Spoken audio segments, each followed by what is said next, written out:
final da escravidão ele se dá por três razões principais. A luta dos escravizados, a pressão do Império Britânico, que necessitava de novos mercados para os seus produtos e o escravizado não dá para ser transformado no mercado consumidor por ele não ter salário, portanto ele não consome. E também a própria lógica do capitalismo, porque na escravidão se compra um indivíduo que pode ser pouco produtivo, pode se evadir, pode morrer, pode adoecer, e no capitalismo se compra a força de trabalho esse indivíduo. Em qualquer uma dessas hipóteses, basta ser substituído por outro e, portanto, não se empata ao capital. Essas três razões combinadas vão levando ao final da escravidão e ao longo do século XIX, a própria classe dominante começa a perceber que a escravidão está se exaurindo. Ao perceber que a escravidão está se exaurindo, eles vão criando formas e estruturas para transitar do trabalho escravo para o trabalho assalariado. E parte significativa das elites, das oligarquias escravistas, vão se convencendo que a escravidão ela vai se exaurir e ela não atende mais os seus interesses. Além disso, essas oligarquias que tiveram seus filhos estudando naquelas universidades, em alguns casos, esses filhos também foram estudar lá fora, foram estudar na Europa. Ou então o pensamento europeu chegou no Brasil. O iluminismo, que foi um pensamento absolutamente revolucionário na Europa e que inaugura uma nova forma de encarar os direitos das pessoas, tanto é que o surgimento dos direitos dos homens, dos direitos humanos, surge com o iluminismo, na Declaração dos Direitos Humanos, que foi feito pela Revolução Francesa. Esses direitos do cidadão, esse pensamento do ser humano, essa defesa da igualdade entre os seres humanos, o questionamento da monarquia, este pensamento dos iluministas ele é trazido para o Brasil. E parte dessas oligarquias, dessas elites que estão nos centros acadêmicos, acabam sendo influenciados por esse pensamento iluminista. Então, concomitante à extinção gradual da escravidão, que é resultado inclusive dos interesses dos próprios escravizadores, que começam a perceber que essa escravidão está muito cara, que o escravizado, a escravizada, é uma propriedade muito cara que ele pode perder a qualquer momento pela fuga, por exemplo. Então o seu interesse começa a transitar para um outro tipo de sociedade.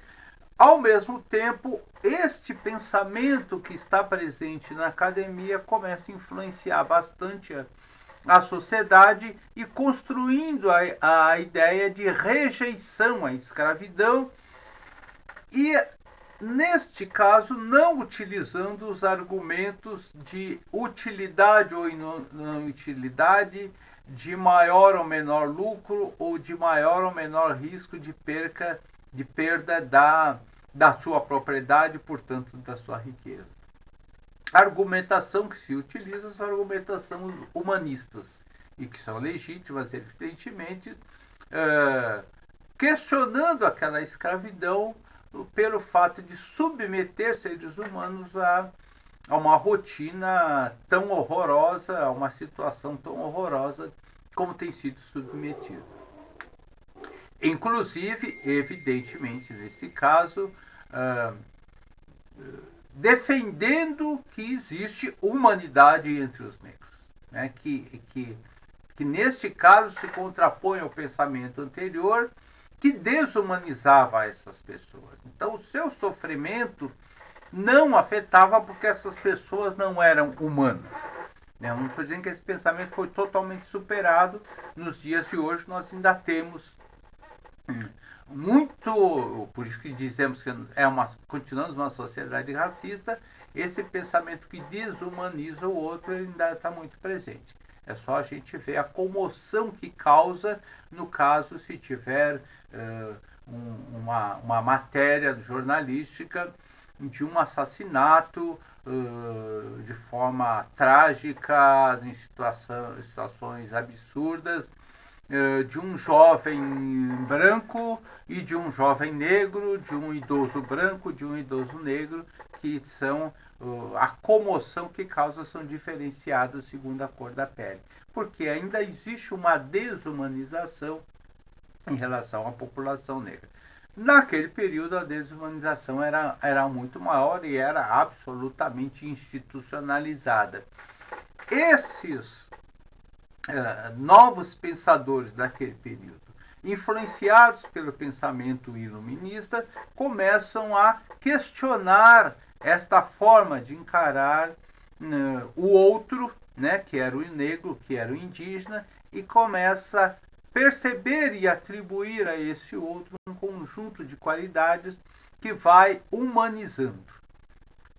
Então, este pensamento, novamente, esse pensamento acadêmico, que naquele período está transitando para uma certeza de que aquele outro não era humano, ele era ou era amaldiçoado ou era inferior segundo a ciência, possuía algumas características humanas e, portanto, ele deve ser defendido, ele deve ser tratado como um indivíduo sujeito de direitos, enfim, como um ser humano verdadeiro.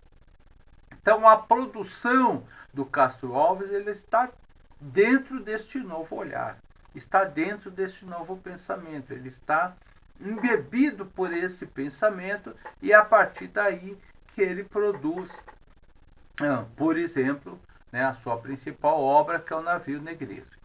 E que é um grito, uma denúncia contra a escravidão, apresentado de forma bastante contundente. Ele é realmente uma pessoa muito talentosa, com expressões bastante contundentes, retratando uma situação bastante trágica e dramática, e um poema que tem um caráter épico, inclusive. Contudo, com o distanciamento do tempo, há que se perceber neste poema algumas características que fazem com que nós consideremos que hoje ele é superado. Eu acho que naquele momento ele teve seu papel, mas hoje ele serve para compreendermos aquele momento, para interpretarmos aquele momento, e não é hoje um poema, uma produção artística a ser utilizada como denúncia, porque já se produziu muito mais além disso. Então, vocês que são professoras e professores, sugiro que, por favor, não utilize esse poema com as suas crianças em 13 de maio e 20 de novembro, procurando abordar a questão racial, procurando abordar a escravidão. A principal razão, porque em especial a representação dele, e isso está presente nessa produção que eu disponibilizei para vocês, ela acaba estigmatizando homens e mulheres naquela condição trágica, né? Acaba cristalizando aquele pensamento, e aqui no caso que nós estamos nos referindo em sala de aula, do ponto de vista pedagógico, isso é absolutamente negativo, né? De cristalizar aquela parte da população naquela condição, que é uma condição trágica, mas é uma condição episódica, e a história do negro não se resume àquele momento, àqueles episódios.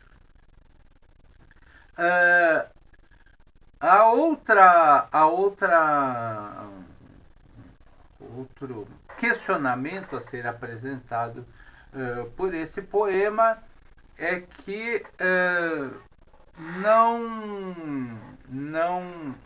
apresenta, não demonstra nenhuma espécie de luta dos escravizados. Né? No poema, os escravizados são pura e unicamente vítimas. Né? São os elementos passivos de toda aquela violência praticada pelos europeus, que o poema denuncia essa violência, se insurge contra essa violência, mas aqueles indivíduos são sempre passivos. Então, esses dois elementos, essa meio estigmatização a que o poema leva, evidentemente não era a intenção do autor, e essa passividade, essa condição de passivos naquela história, ele faz com que esse poema, utilizar esse poema hoje seria um anacronismo. Então, do ponto de vista pedagógico, utilizá-lo em sala de aula, repito, para buscar atender a Lei 10.639, que é a lei que conta a história e cultura africana dos negros no Brasil, nos currículos escolares, não acho adequado utilizar esse poema. Mas para nós que estamos aqui fazendo uma leitura, evidentemente todos aqui professores, professoras, todos adultos com outro nível de compreensão, é importante que a gente possa analisá-lo e perceber que ele retrata um determinado período que é muito importante. E que, acima de tudo, que o que mais nos interessa é que este poema ele traduz um pensamento que está começando a se espraiar na sociedade naquele período, que é o pensamento que rejeita a escravidão e passa a perceber e considerar a escravidão como aquilo que ele realmente é, que é um regime de terror, que é um regime que desumaniza as pessoas e que é um regime que não tem por que ser defendido e sustentado. Então, este poema ele tem esse caráter vanguardista e revolucionário de fazer essa denúncia e, a partir dessa denúncia, outros, né, que fazem parte desse mesmo grupo de pensamento propor um outro tipo de sociedade, ou seja, uma sociedade sem escravidão.